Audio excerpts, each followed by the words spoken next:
Pertemuan dua pemimpin negara adidaya akhirnya berakhir. Presiden Trump dan Xi Jinping menutup rangkaian KTT Beijing dengan sejumlah kesepakatan strategis. Mulai dari perdagangan, kecerdasan buatan, keamanan energi hingga stabilitas kawasan Timur Tengah. So they're buying General Electric, so it's approximately 450 engines, 200 planes, and a promise of up to 750 if they do a good job.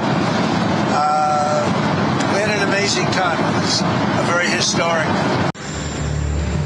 Di tengah rivalitas panjang antara Washington dan Beijing, kedua negara kini mencoba membangun apa yang disebut sebagai stabilitas strategis. Namun, di saat bersamaan, forum tandingan juga berlangsung di New Delhi, India.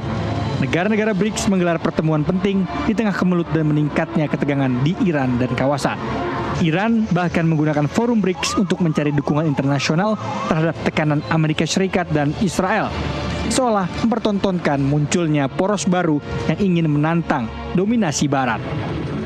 همونطور که عرض کردم ما یکی از مشکلات این هست که پیام‌های متضاد سخنان متضاد و گزافه‌گویی‌های غیر منطقی زیاد از طرف آمریکایی‌ها گفته میشه که مخالف هر گونه مسیر مذاکراتی و مسیر دیپلماسی هست.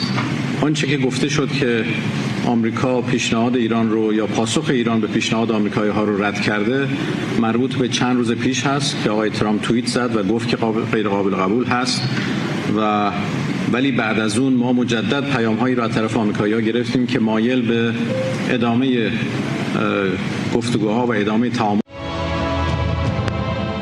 Kedua poros forum pertemuan menghasilkan sejumlah kesepakatan.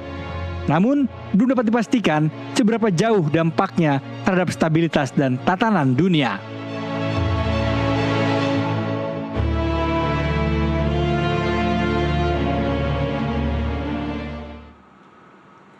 Pertemuan Donald Trump dan Xi Jinping 14-15 Mei 2026 berlangsung di tengah rivalitas dua adidaya. Keduanya menyebut sepakat menjaga stabilitas global agar kompetisi tidak berubah menjadi konflik terbuka.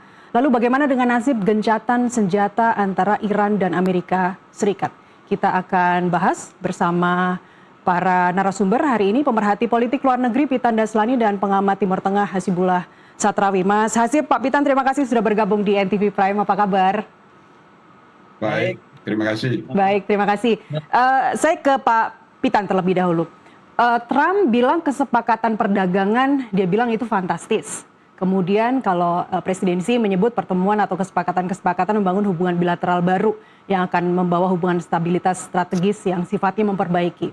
Pertanyaan saya adalah apakah Anda melihat stabilitas global dari kesepakatan yang dilakukan itu sifatnya hanya akan sementara atau nanti kita akan dikejutkan, akan ada sesuatu di ujung terowongan? Pertama kita melihat begini, ini baru pertemuan yang pertama kali terjadi sejak mereka bertemu tahun 2017. Ya. Dan komposisi pertemuan kali ini dengan membawa begitu banyak captains of industry yang pengusaha terkemuka di Amerika.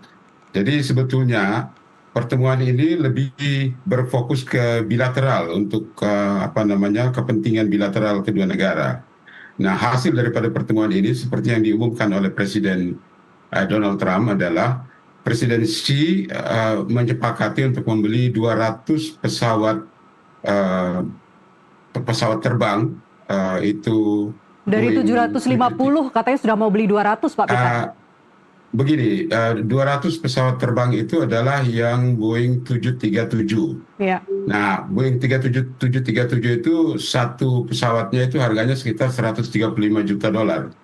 Nah, kemudian juga akan dibeli Boeing 777. Nah, Boeing 777-800 itu satu pesawatnya itu harganya sekitar 400 sampai 410 dolar. 400 sampai 410 juta dolar. Kemudian juga akan ditawarkan juga Boeing 787 Dreamliner.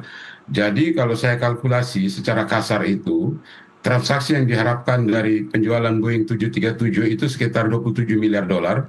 Sedangkan kalau Trump katakan ini kalau berjalan dengan baik, maka akan ditambah lagi 750 pesawat termasuk Boeing 777. Nah, itu kalau ditotal semua, maka akan berjumlah sekitar 300 miliar dolar.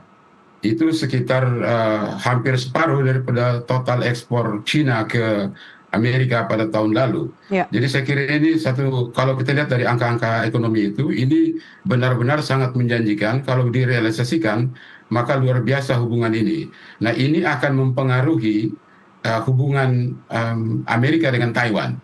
Karena apa? Karena Taiwan itu tahun lalu itu parlemennya menaikkan anggaran pertahanan menjadi 25 miliar dolar tambahan, dan itu Desember tahun lalu itu mereka kirim ke Pentagon dan sudah disetujui 11,1 miliar dolar. Kemudian Januari tahun ini itu dikirim lagi 15 rencana pembelian 15 miliar dolar lebih. Jadi totalnya nanti yang Taiwan ingin beli persenjataan dari Amerika itu totalnya 25 miliar dolar. Ya. Nah, kalau dibandingkan dengan apa yang Presiden Xi janjikan kepada Presiden Trump, maka total transaksi Cina dengan Amerika nanti itu sekitar 300 miliar dolar. Apa artinya itu? Itu artinya Amerika akan mendahulukan atau lebih mementingkan hubungannya dengan Cina karena pemasukannya akan sebesar itu dibanding dengan rencana penjualan persenjataan ke Taiwan. Dampaknya nanti adalah Amerika dan Cina akan mempertahankan status quo di Taiwan sehingga tidak akan terjadi perubahan. Oke. Mas Hasib, banyak isu-isu struktural ya. Tadi Pak Pitan juga sudah menyinggung soal Taiwan, kemudian ada juga tarif yang diperbincangkan keduanya, dan teknologi itu tetap menjadi titik-titik ketegangan yang potensial begitu. Meskipun sebenarnya di detailnya juga Trump bilang ini masih akan terbatas begitu. Apa yang Anda baca dari kesepakatan yang dihasilkan untuk sementara ini? Ya, kalau dibaca secara lebih utuh, saya yang pertama tentu mengapresiasi pertemuan ini. Dua pemimpin yang sama-sama hebat walaupun tidak terlepas daripada persoalan dan karakternya masing-masing yang mungkin kemarin sudah kita bahas di banyak media. Tapi yang ingin saya kembangkan pada sore hari ini, bahwa kalau secara bisnis, kalau secara transaksi, kemudian penjualan yang memang menjadi core utama daripada core issue daripada KTT ini, menurut saya itu sangat kuat seperti disampaikan oleh Pak Pitan tadi. Maka itu yang saya bilang tadi, sebenarnya di aspek itu Amerika dengan Tiongkok itu saya ibaratkan seperti merpati. Ini biar menjadi nuansa yang menyejukkan di tengah ketegangan. Saya ibaratkan seperti merpati yang sudah siap terbang. Tapi kendala utamanya ternyata dua sayapnya masih terluka, bahkan cukup parah. Nah, di antara dua sayap itu adalah yang pertama tadi telah disampaikan isu mengenai Taiwan.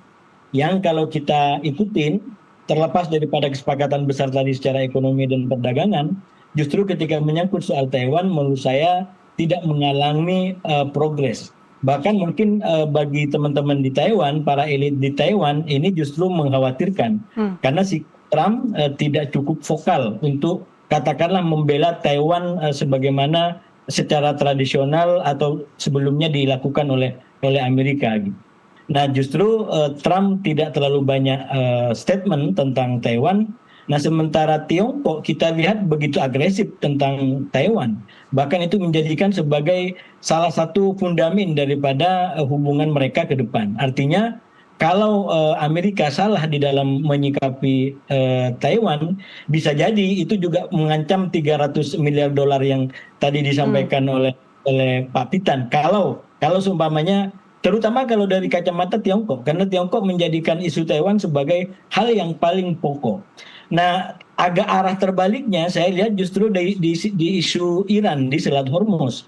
Itu minimal dengan kita berpegangan pada pernyataan Menlu Amerika, jelas dikatakan bahwa isu Iran atau sikap mengenai Iran itu akan menentukan pola hubungan daripada Amerika dengan Tiongkok ke depan. Dan kita tahu Amerika dengan Iran itu mempunyai hubungan yang sangat spesial, mitra strategis yang, ini analisa saya secara politik Mbak, kalau kita analisa secara politik pernyataan Presiden Trump yang mengklaim bahwa Presiden Xi mendukung satu untuk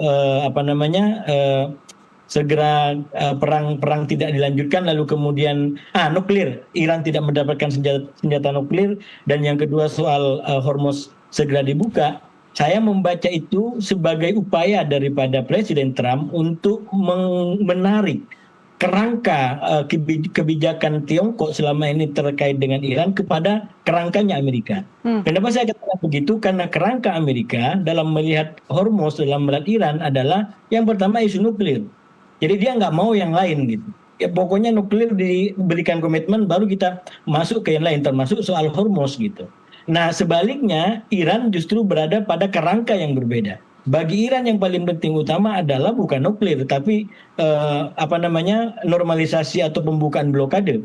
Karena itu yang paling mendesak bagi masyarakat global. Berikutnya kita bisa masuk kepada isu nuklir. Nah menarik kita mengkaji bagaimana sikap Tiongkok. Saya selalu sampaikan Tiongkok ini negara yang punya bobot dan peran yang tidak diragukan di pentas global. Tapi kalau kita ikutin, dia bermain dengan sangat cantik menurut saya. Dia berpegang kepada asas-asas hukum internasional.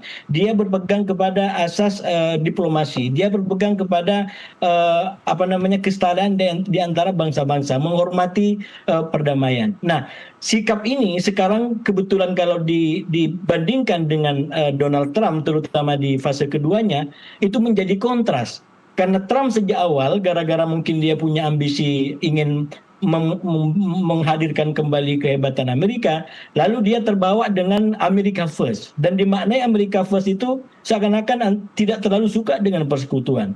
Jadi Trump dari awal sudah nggak peduli lagi dengan fundamen politiknya selama ini tentang persekutuan dengan Eropa, tentang persekutuan dengan NATO, bahkan dengan hukum internasional dia juga nggak kasih perhatian.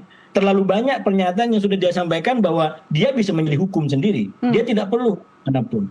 Nah ini yang akhirnya saya melihat dalam pertemuan kemarin itu ada penampilan yang berbeda di antara Presiden Trump dengan Presiden Xi Jinping. Nah dalam konteks sekali lagi Iran, maka sebenarnya menurut saya Presiden Xi Jinping atau Tiongkok itu konsisten dengan nilai-nilai tadi.